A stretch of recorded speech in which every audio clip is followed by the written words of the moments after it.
Well, hello. Hi, everyone. How's it going? Good. Great, great. Hello, Yvonne. Great to see you. And Great to see you. And Hello, great. everybody. How you doing? How you doing? How's it going? Anthony, how you doing? Doing all right. How you guys doing this evening? Great. Well, welcome to everyone who's online viewing us here today. We're going to have an important discussion around the state of sickle cell and transitioning from pediatric to adult care. I am Yvonne Bryant, the commercial lead of hemoglobinopathies at Novo Nordisk, and I'm honored to moderate this panel. This event is sponsored by Novo Nordisk, and it's done in support with BlackDoctors.org. For individuals living with sickle cell disease, the journey from childhood to adulthood is often quite challenging, and it has this unique set of challenges. It's a period where we recognize that established care relationships are shifting, there's new responsibilities that emerge, and the complexities of managing a chronic condition can feel quite overwhelming. This transition period is very critical, and it has a profound impact on the long-term health and the quality of life for people living with sickle cell disease. So today, we've gathered this exceptional panel of experts and advocates who will bring an invaluable perspective to this conversation. Their insights are going to illuminate the current landscape. We'll talk about unmet needs and really explore how collectively we can improve this vital transition period. So first, joining us is Rialton Reed, a patient advocate from the Sickle Cell Foundation, who will share his personal journey and his lived experience with us. Next, we have Dr. Diane Nugent, professor and chief of pediatric hematology at Rady Children's Health, who brings a wealth of clinical expertise in pediatric care and truly understands the intricacies of this transition period. And finally, we're joined by Anthony Wells, regional community health worker, clinical manager at the Sickle Cell Foundation, who will offer an essential understanding around advocacy, the importance of that, as well as the community support perspective. Thank you all for being here, spending your evening with us. Let's dig right into this important conversation. Rialton, I'd like to start with you. First, thank you for being open to sharing your personal story and being vulnerable. I know that you've done this numerous times, but I just want to stress it's important for us to be able to hear your voice in this conversation. So thank you for being here. Thank you guys for having me. You're welcome. Can you describe from your perspective what it's been like navigating going from childhood to adulthood and what it's like living with sickle cell disease? What it's like growing up with sickle cell disease and how it's growing up with sickle cell disease, I would say, is very challenging in itself, just because it's a very individualized disease. Individualized disease. So not every case is the same. So everything that that people with sickle cell disease go through is a different case by case basis.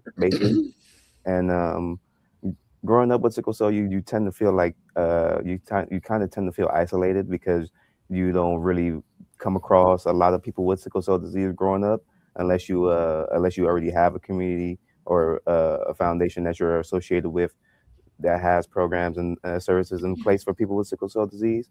So it's just challenging on the mental side, and just on the physical side a little bit, just because you really don't have that support. Like, yeah, you have your family, and your family can do as best as they can, because they're going to support you as best as they can. But having people that actually understand what you go through on a day-to-day basis and actually understand the challenges and things that come with sickle cell disease is actually very needed. So it would just having the ability to find my community was great. So how did you face those challenges, and how did you take them head on? You've talked about mental, physical, the isolation. How did you navigate through that? Just having the support from my family again, like my mom. Again, I always iterate, I'm a mama's boy, and can't nobody tell me anything bad about my mom. And just luckily with my mom just being a nurse, she always she equipped me with all the tools that I needed to just be independent and always just have the confidence in myself to be able to speak well to people and well to doctors about how to advocate for myself and my needs. So it was great having that. And at the age of 12, finally coming across the foundation and finally being introduced to them and finally coming to their summer camp, Camp Crescent Moon for children with sickle cell disease, actually opened my eyes and helped change my life and help me find my community that I so desperately needed. Because again, like I said, my family is amazing. My family has been there for me and has been my backbone since day one. But to find my community, to find the people that I know that actually understood me and will actually understand me on a day-to-day basis, that was amazing. And that's what helped me face those challenges. I'm sorry. No, that's okay. It's nothing like having a support system. There's many people, I'm sure, that will also agree that they're mama's boys and girls. So we can relate to that, the importance of moms and family. Looking back, though, what do you wish you had known or had access to that would have even made some of that transition period from being, a young child into a young adult? What would have been helpful if you had it back then? My transition process was smooth, but I feel like it could have been smoother if I had just access and the resources from the foundation earlier and actually knew about the foundation earlier and the work that they did, because that's what ultimately really helped prepare me for my transition process. And from joining their summer camp program, Camp Crescent Moon, to go into their teen transition program, SC Crew, which takes teens and young adults living with sickle cell disease and basically equips them with all the tools that we need to properly transition from pediatric care to adult care. So to have those, tools equip me, that was great. Nice. So what advice would you offer to younger people? So people who are in that age range of early teens into their early 20s, those who are growing into adulthood, what would you tell them? What advice would you give them?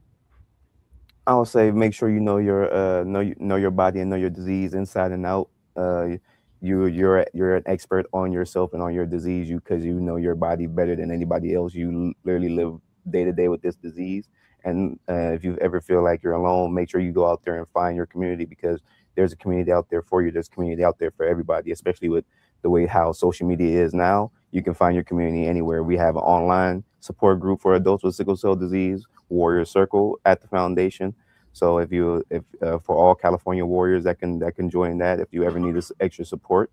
So just always make sure you have that support group. It doesn't have to be people with sickle cell. It can be anybody that you know will be out, that will be willing to support you and back you up and be a secondary advocate for you if you ever need it.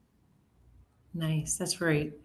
And you talked about your family and how amazing they've been to you and how supportive they've been on this journey. So what advice would you offer maybe to the families and caregivers to help them navigate this? Just be as supportive as you can. Ask as many questions as you can. Like I said, sickle cell is a very individualized disease. So ask your fellow warrior what they go through, how you can help them, what things you can do to best to just help them look out to avoid unnecessary hospital visits and ER trips. Just be that extra layer of support and make sure that that they can always they always feel like they have that person to lean on and that person to talk to, because having this disease and battling this disease on a day-to-day basis, you really feel the toll mentally on how alone you can really feel, because of how the system at least makes you feel alone, or depicts that we're really alone in this society when we're really not. Yeah, that's great. Well, part of that not being alone is what you found through your support network here. And I want to transition slightly over to Dr. Nugent to also bring you into this conversation. Thank you for being here as well. And you have decades of experience and expertise on sickle cell. So from a clinical standpoint, what do you see as the key differences between pediatric and adult sickle cell care models, and why is that transition often difficult for people? Well, Rialton's a tough act to follow. He did such a great job of talking about what it is like to be a person with sickle cell. And, you know, I would say that as someone who's cared for both children and adults with sickle cell, that one of the toughest things I think for an adult treater to understand about transition is that thanks to our universal screening system, we identify children right at birth that have sickle cell. When everything's working perfectly, they are enrolled and involved and seeing a hematologist within the first few months of their life. That relationship with the pediatrician, the parents, and then the patient lasts for 20 years. And if you can imagine or think back a little bit, any of us, if you know, seeing that doctor on a regular basis, multiple times, we become, you know, very close, I'd like to say, and it's an important relationship, just like a marriage, that those parents and eventually that patient can be honest with you and say in a trusted environment what's going on, the challenges that those parents are having or the patient is having. And it's a very, honestly, pediatricians get blamed for this all the time. It's a very nurturing kind of environment. And when you grow up and spend 20 years with someone, they almost become part of your family. You know them so well, and you know their office staff really well, and the office knows you, and the hospital, everybody knows you. And what happens then is you transition to a very busy adult practice where they're trying to get patients through. They don't necessarily spend a lot of time talking about what's going on in your life, or really what I like to think of, the things that, as Rialton says, identify you as a patient. And an important thing to realize that we talk a lot about in pediatrics, and I'd like to see happen more in adults, is that our patients are not their disease. They are people with many diverse things, many challenges, many joys, many great gifts. And sickle cell is just a part of who they are. And as Rialton said, there isn't a day that goes by that he's not aware that he has sickle cell, and he's managing it, and it's part of his life to manage that. But he doesn't want that to be how he's defined. He wants to be defined as all the other great gifts that I know Rialton has, and that other people have, certainly. But in a busy adult practice, people don't sit down and take the time to get to know you as a person. They're mainly focused on how can we facilitate your disease. In the best circumstance, if you're under control and you know your disease well and you have a good, knowledgeable sickle cell doctor, you can really focus down on what needs to be done and maybe have a little extra time to say, hey, you know, I just got accepted to college. I'm going to go and, you know, do whatever it is that, you know, people are really planning to do. That doesn't happen in an adult scenario. It doesn't happen to any of us, right? Yeah. When we go to our adult doctor, it's just very, very short.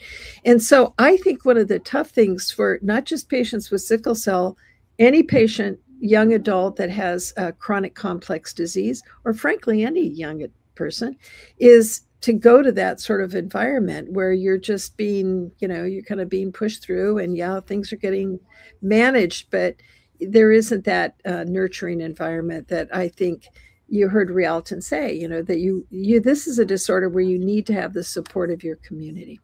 Does that paint a picture? Yeah, okay. It definitely paints a picture. And the idea of leaving a safe, trusted, well-known environment, as many of us have done, being in pediatric settings. And like you said, you grow up with that doctor from a very, you know, baby age, and you become like family. And I think you've tapped into some of the challenges when we shift to an adult practice, such as the busyness and that transition of how the care is different. Are there any other common medical challenges or gaps in care that you're observing that some of these young adults should be aware of? So as they're going to adult providers, they can be, you know, they'll understand that some things will be different. What are those kind of gaps that you see? Well, I think some of the big gaps are related to, again, the relationship that you have I think most, and this is, we're going to get to the SC crew, but one of the things that we all learn as patients, but especially with sickle cell, is that when you come in, you've got to have sort of your own agenda of what you want to have addressed. And also maybe if you have a regular physician that you're going to see for your hematology, you know, identify sort of a problem list. These are the top things, you know, gee, I'm having blood pressure problems, or my kidneys are a little bit on the edge, or I'm having these you really have to be able to have a good communication with your physician. And I think another gap is that, you know, as you go through your life with any chronic complex disease, at different times in your life, different organs are affected. So, for example, as you age a little bit with sickle cell, we really want to pay attention to those kidneys. We want to make sure that the liver is doing what it is.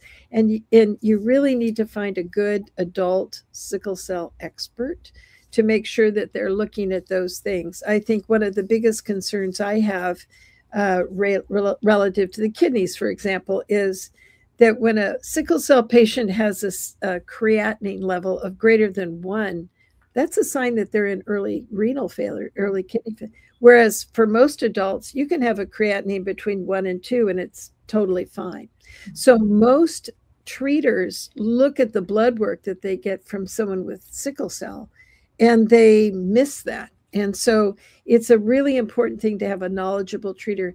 Conversely, a lot of people look at a hemoglobin in someone with sickle cell and they say, oh my God, it's 7 or 8. And they right away want to transfuse. Well, a lot of sickle cell patients feel just fine at 7 or 8. They maybe feel a little better at 9, but they're used to living at that level. And one of the biggest risks is that they can get very severely iron overloaded if people are just transfusing them all the time. So I think the gap, to be quite honest, thanks that we have SC crew now, is not so much for the patients, but for the medical community. We really need to have many, many, many more doctors understand what to look for in sickle cell and what the risks are. It's not the same as treating other adults. That's great. And you're really tapping into this preserving in organ damage and making sure we're looking holistically at the individual and knowing that some shifts happen as we become older. Exactly. And so therefore that care has to change. And you've talked a little bit and you're hinting into where I want to go next, which is this partnership that you have with SCDF and how you've seen some success in this unique approach. And so I'd love to hear from your perspective, what are the best practices, strategies that pediatric and adult healthcare providers can implement so that there is more of a seamless transition for people living with sickle cell?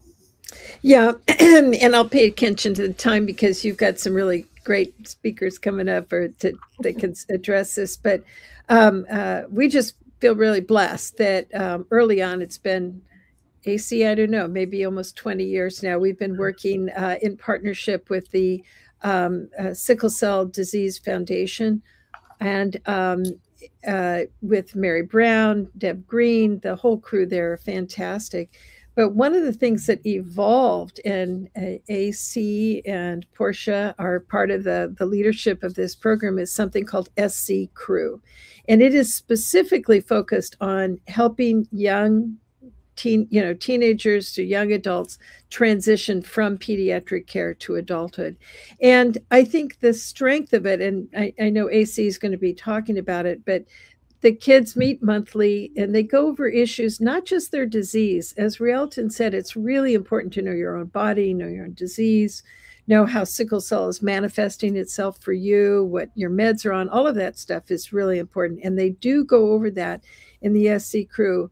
But what really is the magic behind the SC Crew is it's not just about the disease, it's about transitioning in life. So that, because a lot of young adults, when they don't understand necessarily the importance of understanding their finances, understanding insurance, understanding sex and, risks around that, understanding behavioral things, depression both in yourself or in your friends. These young adults, when they go through this program, at the end of the time, we have what we call a mock clinic. In our clinic, all the staff, the MAs, everybody volunteers on a Saturday, and we set up clinic just like every clinic day. And the kids come on in, the young adults come in as part of this program as if they're coming in to have a visit, from signing in to doing their insurance papers, getting checked in, doing the interview. They've learned how to be knowledgeable, how to challenge their physician. I love it when people ask me, how many sickle cell patients have you taken care of? And, what's your opinion about this drug? And so on. My normal adults don't do that. I mean, they really are very well versed, not just in their disease, but understanding what it is to be an adult managing yourself. And how do you navigate a clinic, and how do you establish a trusted but assertive relationship with your doctor, because that's what's going to make it successful. And I just can't speak more highly about this program. They grade us as how we did. They're also in between, where they have a mentor they come through with who helps tell them and give them tips and improvements. We do this. It's gotten so popular. I think we're going to start doing it twice a year now, but it's very, very instructive. It's instructive for us as well. So I'm thankful to the foundation for including us in this process of transition, but I'll boot it over to AC to talk about the details. That's great. Definitely sounds like it's a powerful tool to get patients prepared to advocate, speak on behalf of themselves, and the physician, to your point too, being graded. So you also have to be prepared, right? You've got to be prepared for the tough questions, and we should expect that, right? So AC, there's some excitement here to hear from you. As a community health worker and advocate, what role do organizations like the Sickle Cell Foundation of California play in supporting these individuals through this transition? Wow. I would like to say probably we play the most important position. So as a community-based organization, right, we exist in and outside of the clinic sites. So we have much more of an opportunity to get our hands on our community, right? And so we have an opportunity to take them out of a place where they don't want to be, which is in the hospital, right? And we get to surround them with their people, which is their community, which is tantamount. And thirdly, we get to go over, hey, this is how you do these things the right way. And the biggest part about this is that they trust us, right? So as a community-based organization, we serve people with sickle cell disease from 0 all the way until they've transitioned, just in life in general, right? So we have adult programs, we have kid programs, we have baby programs, we have parent programs. And so all of that plays a factor in being able to say, hey, we have the information that you're looking for, and we want the absolute very best for you. So we've had an opportunity to do things the right way. Now, granted, I would like to say that as much as Dr. Nugent is very complimentary of us, we love her team as well. For them to be able to kind of open up their doors and volunteer their time is tantamount to what we want to do, right? Because it's one thing to have SE crew and kind of just be able to go through the motions and teach things, but having a place where kids are able to kind of build that confidence and put into action the things that we've taught them over this 9-month program, it's imperative. And we wouldn't be the program that we are without having that there. Wow. It sounds amazing. It really does. And it sounds like, I mean, I know you're making it sound seamless, and I'm sure a lot of work, effort, and thought goes into every part and program and event and connection point for anyone participating. I do, and what we've heard is that there are, though, still some challenges. And I'm interested in your perspective as a community health worker. You know, what are some of the systemic barriers or any inequities that you see that disproportionately affects adults during this time, young adults specifically? And how does advocacy work to address them? Well, I don't know how much time we have, but there are a few things. You got time, don't worry.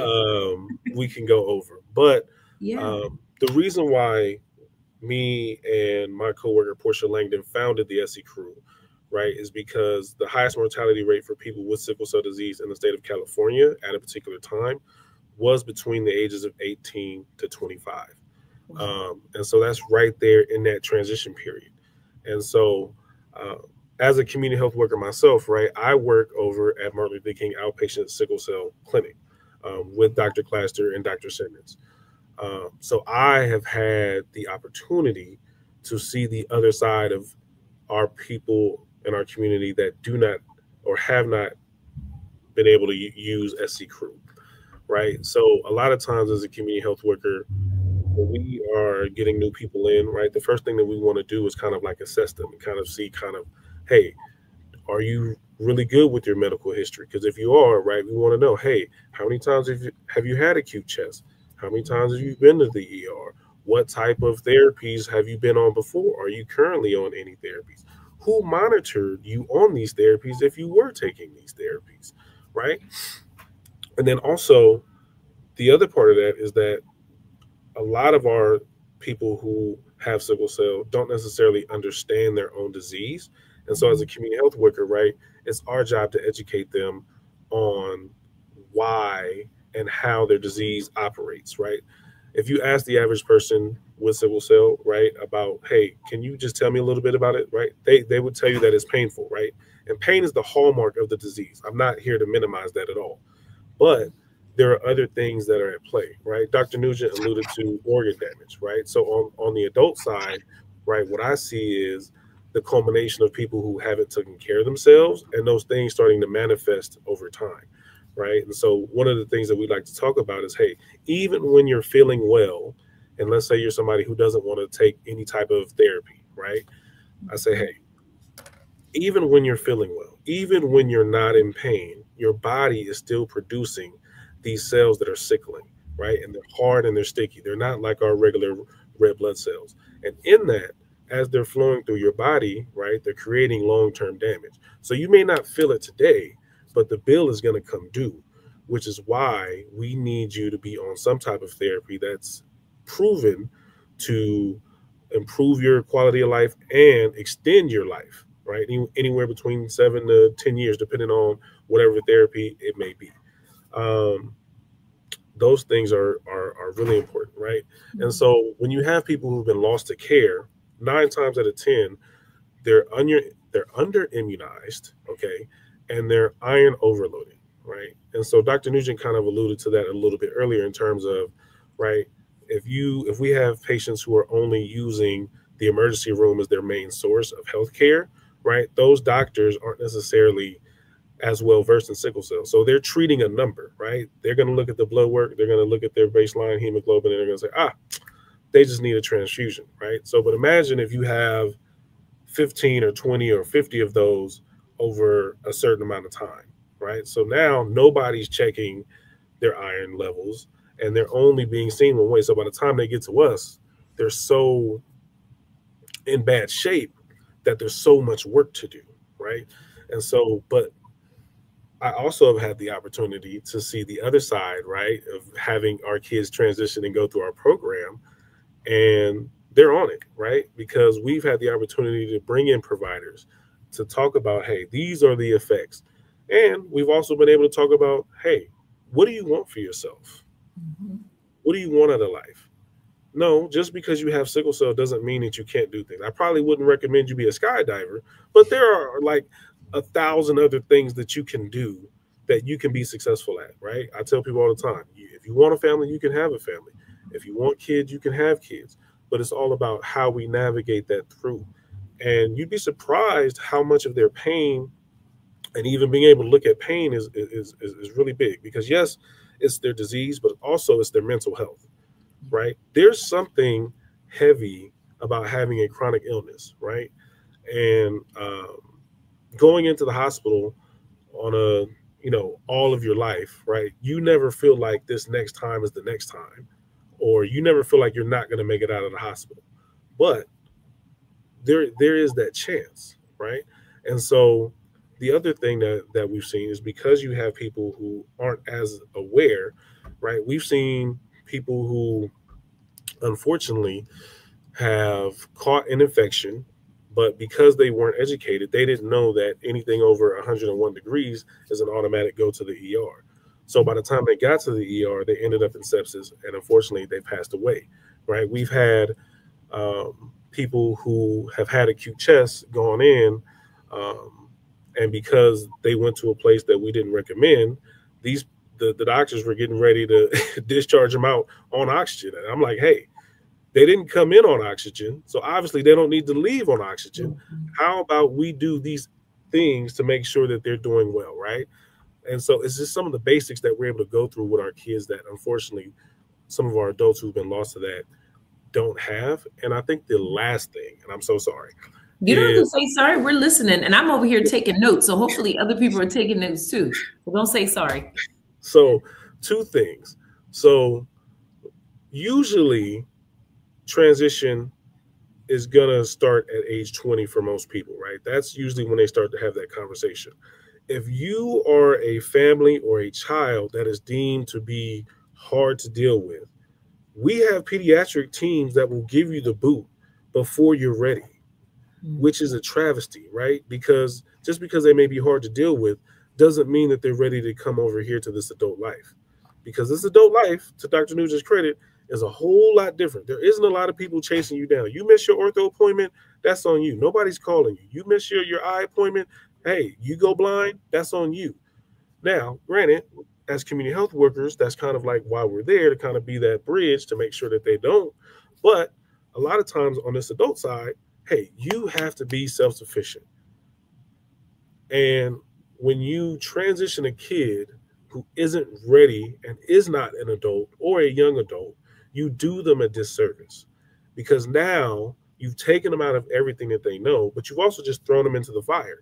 And hey, right, when we are doing stuff, we like to get a summary, a handoff, something. We want to meet with you before, just something. But for people to just be like, all right, well, get out, is a problem. Number 2, we have young ladies who, for one reason or another, get pregnant, right? If you are somebody who's 17 and you get pregnant, you're automatically booted over to the adult side. That is not fair. Just because somebody's pregnant, yes, I get it that they're pregnant. That is something totally different than them being able to comprehend and be able to go through and do what adults do. It's hard being an adult without sickle cell, right? We got bills, we got taxes, you got to go to work, it's gas, everything is high. It's worrisome, let alone trying to do that and navigate your illness at the same time. Yeah. And if you send people out before they're ready, they're bound to fail. Yeah.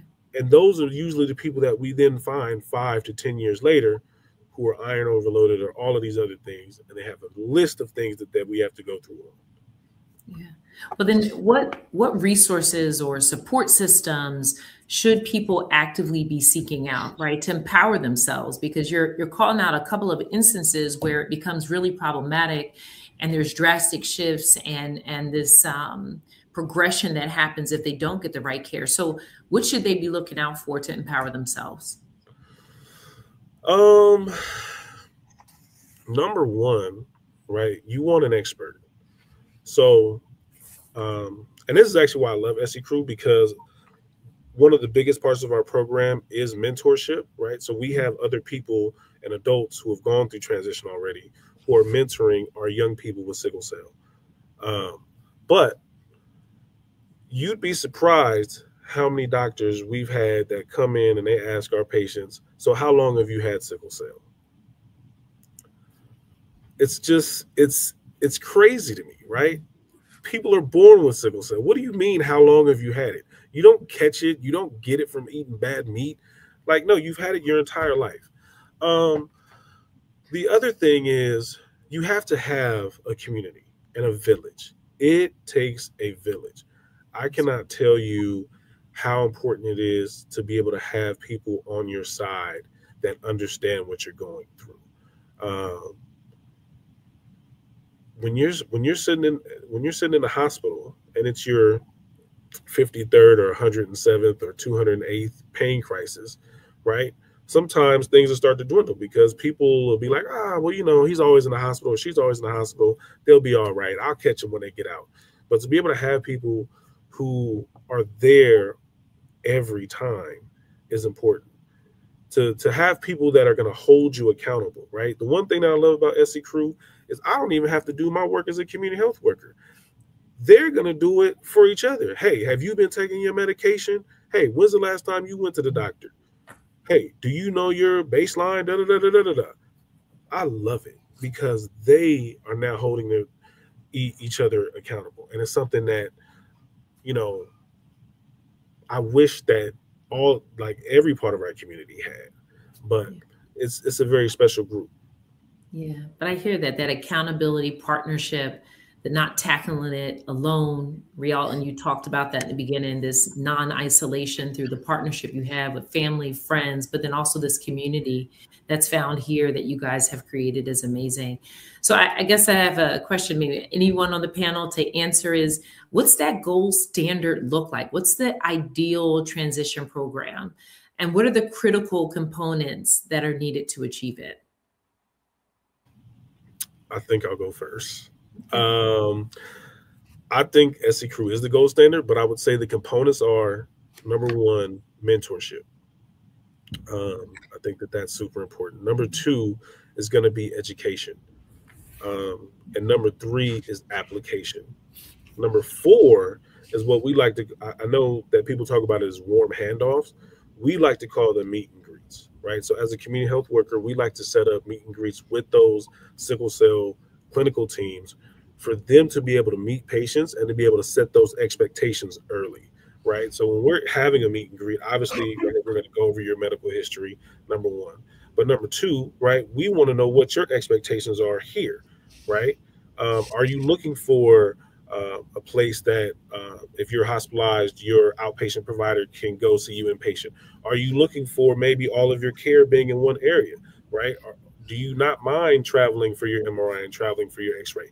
All of these little things matter. What type of insurance do you have?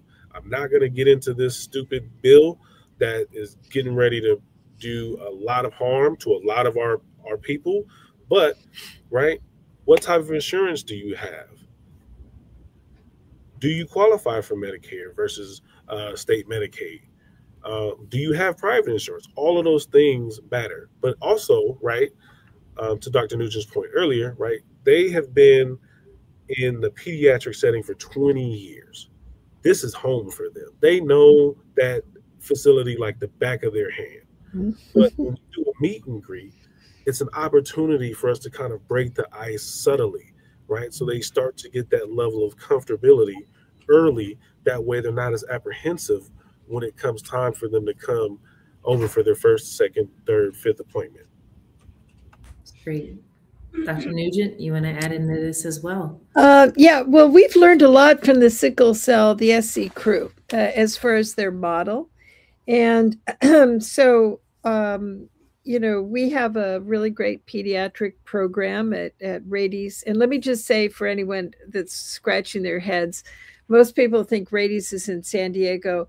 Our hospital, Chalk Children's, is now part of the Rady's healthcare plan. So that's why I'm at Rady's, but it's at Orange County now. But we have a great program there. And then we have this adult program. And we've had a couple of meet and greets as because we have another children's hospital nearby, Miller's. And so we bring all of the transition level kids over.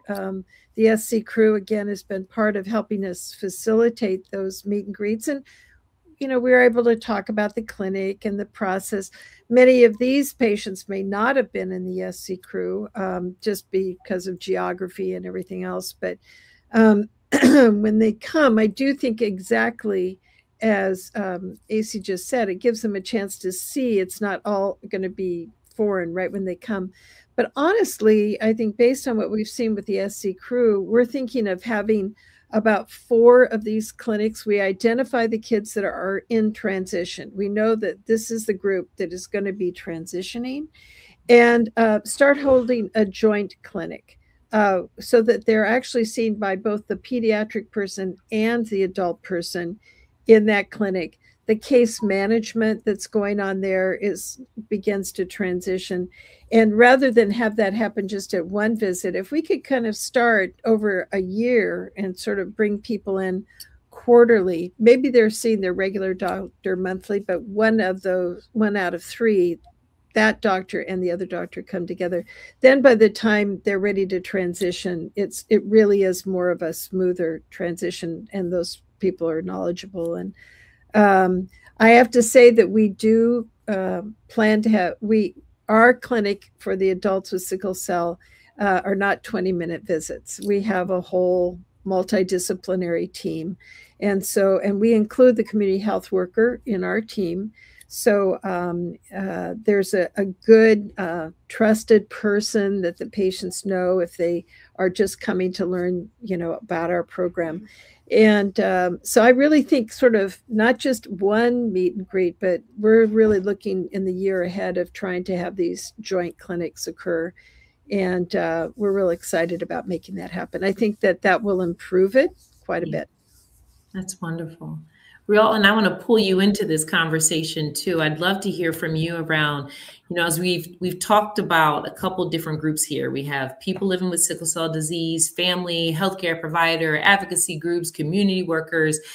How can this collective better collaborate just really to create effective support and transition for individuals? Actually talk to the person with sickle cell disease, actually collaborate with the community, actually, and bring us in, like just listen to our ideas, listen to the things that we feel like or deem important, and actually start working together to actually tackle those issues. That's all it is just because the main goal is for us to be a team and from us being a team with our medical team to us being a team with our support group. Like it's all about collaboration and just working together to get to the ultimate goal, which is collaborative, proactive, and preventative care. That's great. It's wonderful.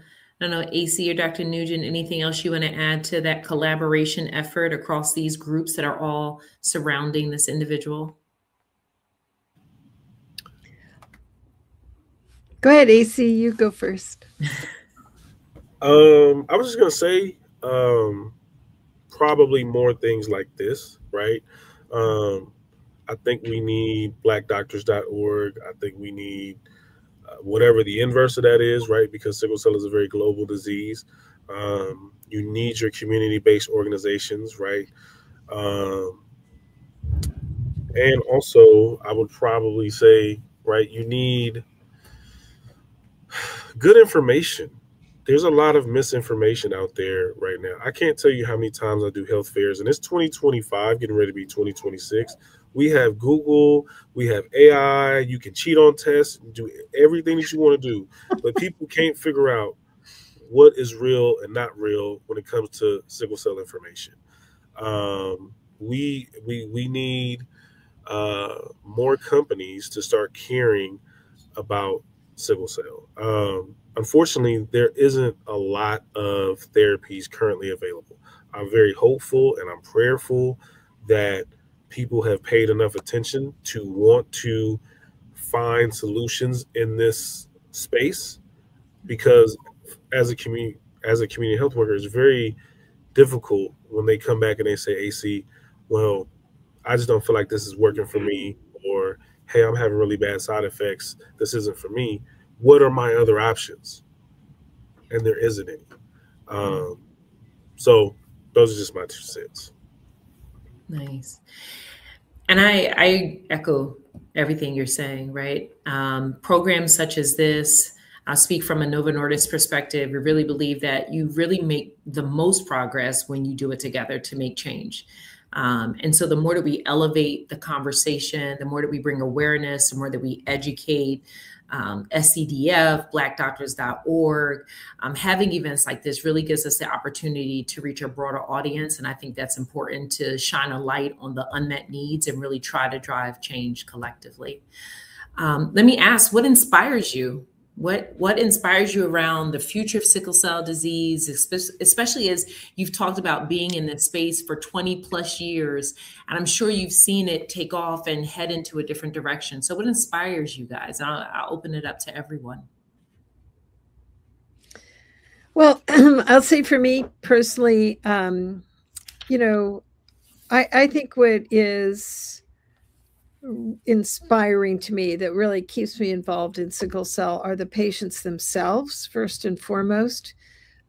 These are resilient individuals, and if we give them the support that they need, they do become more than their disease. They understand that they can set goals and achieve them, just as AC was saying. It's very inspiring. And the you know, I'm always humbled seeing some of the kids that I took care of that have come back. They're great musicians, they're in business, they're leaders in their community. They've been able to do, but it's because they know their disease and they've learned how to manage it. I'd like to say not just from our healthcare providers, but from the community, from community health workers. I would love to see more community health workers. I can just say that. The program at the foundation is an internship for, it's not just a community health worker, which does require, you know, some training, but then the foundation has another internship that they do so that when we have community health workers from the foundation, they really know what they're doing. And that's very, very inspiring to see that and how that's grown within our clinics to help with success. Clearly, we're very excited about gene therapy. We've done transplant for patients with sickle cell for many years.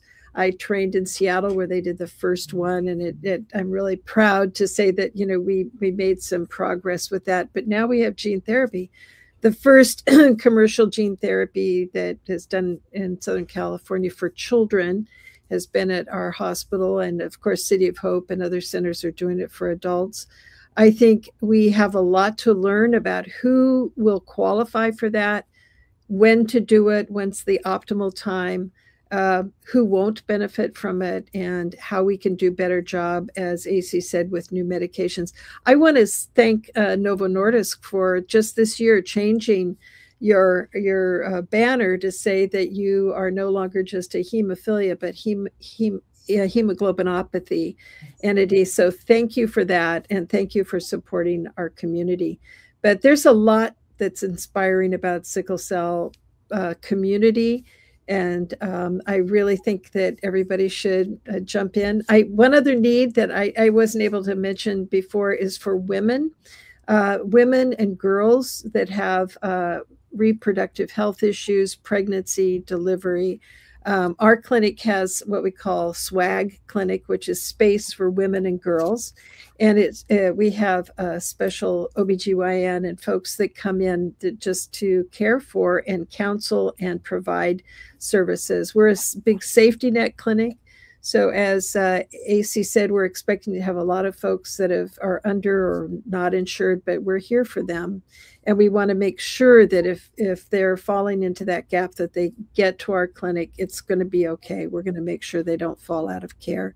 So just inspired by this community incredibly. So I'll leave it to the others to speak. Wonderful. I would say for me, what inspires me would be just seeing my community and my people do better every day, and just doing the things that they want to do, not letting sickle cell be what defines them. I heard one of my best friend's mom say that we have sickle cell doesn't have us, and I've been living my life by that motto ever since. So just continuing to see me and my people flourish and just do the things that we want to do is always inspiring to me. And then just seeing that the work here that we do at the foundation, and also just having a champion like somebody like Miss Mary that's always going to fight for us, just knowing that we have people here that actually truly care about us and actually truly care about our well-being and want to see the impact and the changes in sickle cell disease. That's what inspires me. So I'm always, that's why I have this fire lit under my seat, to make sure that my people get the care and the compassion that we so desperately deserve. That's right. It's awesome. So my road to sickle cell was a little bit different. I started off as a volunteer at our camp for kids with sickle cell disease, Camp Crescent Moon, age 7 to 14. Best camp out there. But shout out to the best camp out there. I had an opportunity, right? Most of our staff has sickle cell disease itself. And so I had the opportunity to really know people, to become family with people. I've lost a few people, but one of the things that my friend Kumasi Lewis always said was, don't give up on my people. He said, AC, we may be a little bit tough to deal with. You know, we're going through some things, we figuring some things out, but don't give up on us, right? And he was one of those guys. We started his funeral late on purpose because he was always late wherever he was going. But I am encouraged. I hope that there's more advocacy, that we see more advocacy out here for people with sickle cell disease. When you look at the landscape and you see how hemophilia and some of these other diseases are taken care of, which is great. I'm not knocking that, right? I just want sickle cell to be taken care of the same way and have the same type of reverence that the rest of these other things do. The other thing that I would like is for there to be some type of competency test for certain providers. The craziest part about sickle cell is that ASH already has a lot of these guidelines on how people with sickle cell should be treated when they're in the emergency room, and nobody follows them.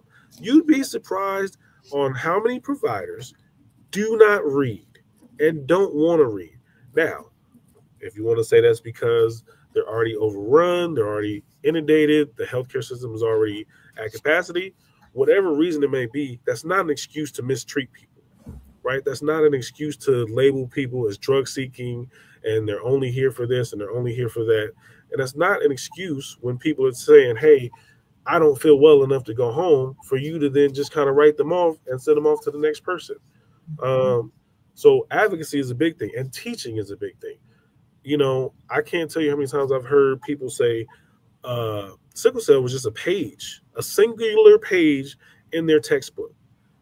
That is doing a disservice to this community, because sickle cell is more than a page. I have been working in sickle cell professionally for 10 years, and I am still learning every day. Every day there's something new. So how is it that we haven't updated our textbooks to reflect all of this new information that's out there? You're absolutely right. I think you're hitting on the fact that there is inspiring aspects where we're seeing progress and change, but there's still a lot more work to be done. And we still have a journey ahead, especially to be invested into care and to really want to make a difference. I'd love if there's any resources off the top of your head that you guys want to recommend for people to listen or grab or go online for. If there's anything you want to offer up to the audience, that would be great. So we leave them with something to go as an action item in addition to taking account to the things you've already told them about today.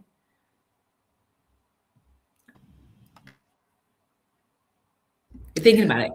Yeah, I think actually the foundation, its site itself has a lot of resources. On that page, there are also links to the ASH guidelines. There are links to our working California Sickle Cell Disease Adult Clinic Network that we've developed over the last 4 or 5 years. It's growing. It has its challenges. It's trying its best to reach all the adults in California that have sickle cell and are on Medi-Cal managed care programs. But all of those have links to knowledge, very knowledgeable links to all sorts of topics. So I think that's a good place to start. And I know that also on those websites are identified places where patients can go to receive care. If they're looking for a knowledgeable treater, as we've talked about, the foundation's another great place to go and find that. So yeah, I wish we could all go to camp, but they have these little limitations. Yeah. Well, AC, you want to add to that too? It's a great list. I was just going to say CDC.org. our website, www.scdfc.org. If anybody out there, if you're a community-based organization and you want to know how to do an SC crew in your area, please reach out to us. If you're somebody in the state of California who has sickle cell disease and you're unsatisfied with your care, or maybe you're not in care, please reach out to us. And guess what? If you have sickle cell disease and you're not in the state of California, give us a call anyway. Let us find the community-based organization in your area to point you to. New, right. Luckily, right, we have the NCSCC, which is, amazing. So we have, I think, 13 or 14 adult sickle cell clinics here in the state of California, and that goes from San Diego all the way up to Oakland. But also we're a part of the PSCRC, which is the Pacific Sickle Cell Regional Collaborative, right? So just give us an opportunity, ask us the questions. If we don't know, we're going to go find it out. But yeah, just let us know. That's awesome. That's great. For anyone that's out there, I think this is a wealth of options. I'll say, just to add on top of that, Novo Nordisk has a Live Unlimited, a website, Instagram, Facebook at Live Unlimited SC. We will include education. We'll include advocacy. Events such as this will be found on there as well. So feel free to join and follow us. So I'm hoping that everyone who has joined has not only learned and understood some complex areas of transitioning, but also ways that we can improve care and health outcomes for people living with sickle cell disease. I really want to thank this esteemed panel. I think we could have kept going even longer. And I mean, I have a page of notes, so I'm hoping others as well are taken away. But I want to thank you for taking the time, for sharing your knowledge. And thank you for being vulnerable and talking about your experience and being here this evening. And to the audience has joined us, thank you for spending your time with us, and we hope you enjoyed the program. Thank you all for having me. And we have a transition toolkit coming out first of the year, teaching you how to transition from pediatrics to It's a good one too. I've seen it. It's good. Say it again. It's a training kit. It's a training kit for people with sickle cell, for community health workers, for social workers, whoever it is that's doing the transitioning. It'll be ready for everybody top of this 2026. So just be on the lookout. Perfect. Really good. Yeah. Awesome. Thank you all. Have a good evening. Thank you.